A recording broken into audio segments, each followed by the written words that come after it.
ব্রিটিশরা যখন প্রথম বাংলায় আসে তখন বাংলা ছিল ভারতবর্ষের মধ্যে সব থেকে ধনী রাষ্ট্র।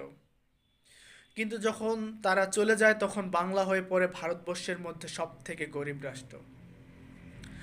এর মূল কারণ হচ্ছে তারা এদেশের অর্থ সম্পদ তাদের দেশে পাচার করে নিয়ে যায়। পরবর্তী সময় পাকিস্তানিরাও এদেশের মানুষের অর্থ সম্পদ পাচার করে নিয়ে যায়, যার কারণে বাংলাদেশ হয়ে পড়ে আরও গরিব। স্বাধীনতার পরবর্তী সময়ে রাজনীতির নামে কিছু অসাধু রাজনীতিবিদরা এদেশের অর্থ সম্পদ পাচার করে, এখনও পর্যন্ত পাচার করছে। সাধারণ মানুষ আরও গরিব হয়ে যাচ্ছে।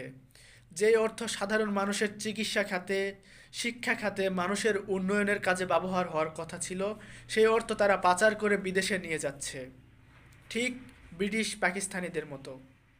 তাই আগামী 12ই ফেব্রুয়ারি জাতীয় সংসদ নির্বাচন।